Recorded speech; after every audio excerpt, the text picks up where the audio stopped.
John 21:15. யோவான் 11:15. Simon, son of John, do you love me more than these? இவைகள் எல்லாவற்றை பார்க்கலும் அதிகமாக என்னை நேசிக்கிறாயா, அன்பாய் இருக்கிறாயா என்றதிலே கேட்கிறார். Simon, you, son of John, not the other Simon, you. யோனாவின் குமாரனாகிய சீமோனே, நீ, அவனல்ல நீ, இவர்களிலும் அதிகமாய் நீ என்னிடத்தில் அன்பாய் இருக்கிறாயா. The Lord is calling you by your name. உன்னுடைய பெயரை சொல்லி தேவன் அழைக்கிறார். Say you. நீ, you, the daughter of so and so, the wife of so and so. இன்னாருடைய மகள் நீ, இன்னாருடைய மனைவியாகிய நீ. You, the son of so and so. இன்னாருடைய மகனாகிய நீ என்று உன்னுடைய பெயரை சொல்லி அழைக்கிறார். நீ சொல். Tell me one thing. ஒரு காரியத்தை சொல். Can you stand before me and say that you love me more than everything else? எல்லாவற்றை காட்டிலும் அதிகமாக நீ என்னை நேசிக்கிறாயா, என்னிடத்தில் அன்பாய் இருக்கிறாயா என்ற கேள்விக்கு பதில் சொல்ல முடியுமா? Can you look into my face, Jesus says, and say, Lord, I love you more than I love my job. ஆண்டவரே, உம்முடைய முகத்தை பார்த்து நான் சொல்ல முடியும், என்னுடைய வேலையை காட்டிலும் அதிகமாக உம்மை நேசிக்கிறேன். I love you more than my relatives. என்னுடைய உறவினர்களை காட்டிலும் அதிகமாக உம்மை நேசிக்கிறேன். I love you more than my house and my property and என்னுடைய வீடு, என்னுடைய சொத்தை காட்டிலும் அதிகமாக உம்மை நேசிக்கிறேன் ஆண்டவரே. There's nothing on earth I want but you. ஆண்டவரே, இந்த பூலோகத்திலே உம்மை தவிர எனக்கு வேற விருப்பம் இல்லை. Okay, then verse 15, you can take care of my lambs. என் ஆட்டுக்குட்டிகளை மேய்ப்பாயாக. 15ஆம் வசனம். Then he asked him a second time. இரண்டாம் முறை கேட்கிறார். Verse 16, do you really love me?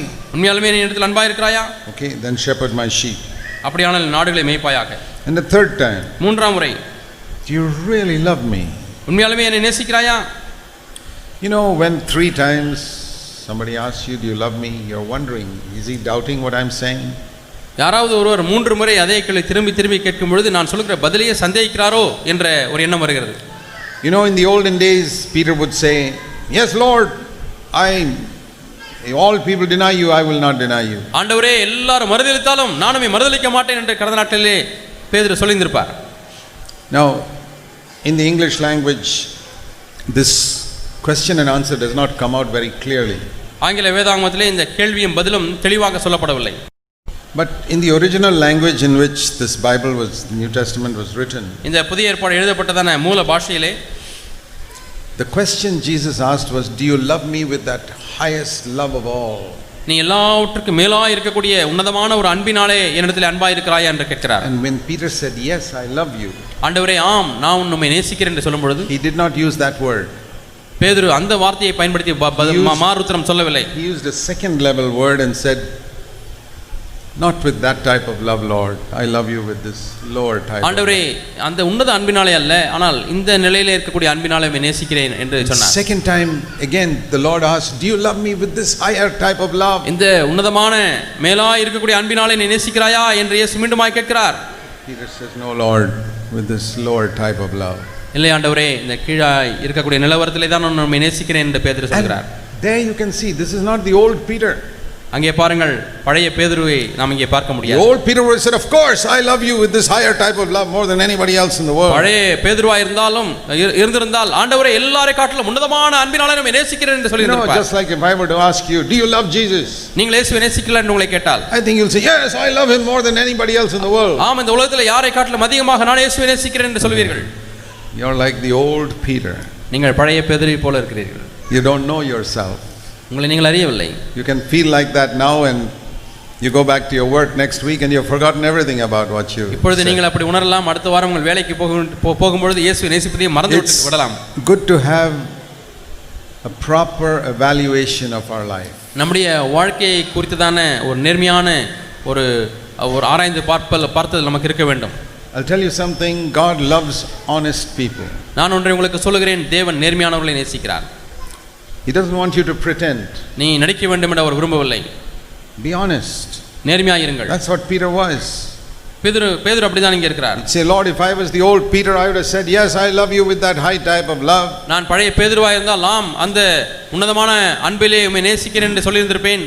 But he says, no, I love you with this lower type of love. ஆனால் இப்பொழுது ஆண்டவரே, இந்த கீழான நிலையிலே இருக்கக்கூடிய அந்த தரம் குறைந்த அன்பிலே உம்மை நேசிக்கிறேன். Second time Jesus asked, do you love me with this higher type of love? இந்த உன்னதமான அன்பினாலே என்னை நேசிக்கிறாயா? No, Lord, I want to be honest, I don't love you like that. ஆண்டவரே, நான் நேர்மையாய் இருக்க விரும்புகிறேன். அந்த மென்மையான அன்பு எனக்கு இல்லை ஆண்டவரே. I want to, நான் விரும்புகிறேன், but it's not there. ஆனால் அங்கே உள்ளே இல்லை. I think my love is only at this level. என்னுடைய அன்பு இந்த நிலையிலே தான் இருக்கிறதா என்று எண்ணுகிறேன். Okay, I'll still give you a ministry, shepherd my sheep. சரி, நான் இன்னுமா என் ஊழியத்தை உனக்கு கொடுக்கிறேன், என் நாடுகளை மேய்ப்பாயாக. Then Jesus the third time came down to Peter's level. இப்பொழுது மூன்றாம் முறை பேதுருடைய நிலவரத்திற்கு அந்த தரத்திற்கு இயேசு இறங்கி வருகிறார். Okay, Peter. சரி பேதுருவே, do you love me with this lower type of love at least? நீ இப்பொழுது என்னை நேசிக்கிறாயா? அந்த கீழான நிலையில் உள்ள அந்த அன்பினாலே என்னை நேசிக்கிறாயா? And it says in verse 17, Peter was grieved because he asked him that question. மூன்றாம் முறை கேட்ட உடனே பேதுரு அவன் துக்கப்பட்டு என்று வாசிக்கிறோம். He saw that Jesus had come down to his level. தன்னுடைய நிலவரத்திற்கு இயேசு இறங்கி வந்து விட்டார் என்பதை பேதுரு பார்க்கிறார். To me, this is one of the wonderful things I love about Jesus Christ. இயேசு கிறிஸ்துவை குறித்து என்னை பொறுத்தமட்டில் இதுதான் அதிகமாக என்னை ஆச்சரியப்பட வைக்கிறது. If I can't reach his level, அவருடைய நிலையை நான் அடைய முடியவில்லை என்றால் he comes down to my level. அவர் என்னுடைய நிலைக்கு அவர் இறங்கி வருகிறார். Isn't it wonderful? அற்புதமாக இல்லையா? Because I could not reach his level, நான் அவருடைய நிலையை எட்டி பிடிக்க முடியவில்லை. he came down to my level so that he could gradually lift me up to that level. அவர் என்னுடைய நிலைக்கு கீழே இறங்கி கொஞ்சம் கொஞ்சமாக என்னை அவர் மேலே உயர்த்த விரும்புகிறார். How is it in the Tamil? The same word for love used? Oh, yeah. So in Tamil it is very clear. தமிழிலே மிகவும் தெளிவாக இருக்கிறது. இயேசு அன்பாய் இருக்கிறாய் என்று கேட்கிறார். பேதுரு நான் நேசிக்கிறேன் என்று சொல்கிறார். Do you love me with that higher love? He says, no, I love you with this lower love. அன்பாய் இருக்கிறாயா? இந்த உன்னதமான அன்பு. பேதுரு சொல்கிறார், இல்லை, கீழே உள்ள நேசிக்கிறேன், அவ்வளவுதான். Third time Jesus asks him the lower level. மூன்றாம் முறை இயேசு கேட்கிற கேள்வி பாருங்கள், அன்பாய் இருக்கிறாய் என்று கேட்கவில்லை, இப்பொழுது நேசிக்கிறாய் என்று கேட்கிறார். Did you notice that? நீங்கள் அதை கவனித்தீர்களா? If you read the Bible slowly, you understand that. வேதத்தை மெதுவாய் வாசியுங்கள், நீங்கள் விளங்கிக் கொள்வீர்கள். And you see something of the tremendous humility of Jesus Christ. அங்கே இயேசு கிறிஸ்துவினுடைய அபரிமிதமான ஒரு தாழ்மையை அங்கே பார்க்கிறீர்கள். That he comes down to your level. உங்களுடைய நிலவரத்திற்கு அவர் கீழே இறங்கி வருகிறார். You may look at some other brothers and sisters in the church and say, oh, they are so spiritual, I'm not like that. உங்களுடைய சபையிலே சில சகோதரர்களை பார்த்து, ஐயோ இவ்வளவு ஆவிக்குரியவராக இருக்கிறாரே, நான் அப்படி இல்லை என்று நீங்கள் பிரமிக்கலாம். You hear people standing in the pulpit and preaching some fantastic things. Some of these things you can't even understand. இங்கே மேடையில் நின்று கொண்டு அற்புதமான சில காரியங்களை பிரசங்கிக்கிறார்கள், அதிலே காரியங்கள் உங்களுக்கு விளங்கவே இல்லை. You may not even understand what is all this new covenant about. I don't understand. புது உடன்படிக்கை என்றால் என்ன, எனக்கு விளங்கவில்லை என்று சொல்லலாம். Okay, it doesn't matter if you don't understand. நீங்கள் விளங்கிக் கொள்ளவில்லை என்றால் அது ஒரு பொருட்டல்ல. Lord comes down to your level and says, do you love me with this lower level type of love? இந்த கீழே இருக்கக்கூடிய நிலவரத்தில் உள்ள அந்த அன்பு, நேசம், அதை நேசிக்கிறாய் என்று கேட்கிறார். And Peter says, Lord, ஆண்டவரே, I cannot even say that. அது கூட என்னாலே சொல்ல முடியாது ஆண்டவரே. Look what he says. என்ன சொல்கிறார் பாருங்க. Lord, you know everything about me. ஆண்டவரே, நீர் எல்லாவற்றையும் அறிந்திருக்கிறீர்.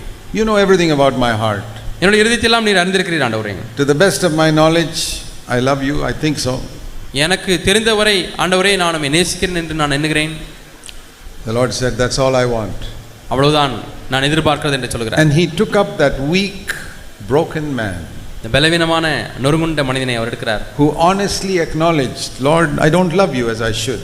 ஆண்டவரே, நான் உம்மை நேசிக்கவில்லை என்பதை உண்மையாய் ஒத்துக்கொள்கிறாரே, அவரை பார்க்கிறார். And made him the greatest apostle. பெரிய அப்போஸ்தலனாக மாற்றுகிறார். See what God can do. தேவனால் என்ன செய்ய முடியும் என்று பாருங்கள். So what does the Lord expect from you? ஆகவே தேவன் உங்களிடத்திலிருந்து என்ன எதிர்பார்க்கிறார்? To be a great witness for God.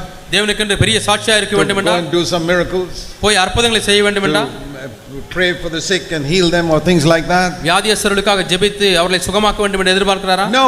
இல்லை. He only asks you, do you know how, do you love me or not? நீ என்னை நேசிக்கிறாயா இல்லையா என்பதை அறிந்திருக்கிறாயா என்று நேர்மையா அவ்வளவுதான் அவர் கேட்கிறார். Do you love me or not? நீ என்னை நேசிக்கிறாயா இல்லையா? If you love me, நீ என்னை நேசித்தால் I'll give you a ministry. நான் உனக்கு ஒரு ஊழியத்தை கொடுப்பேன்.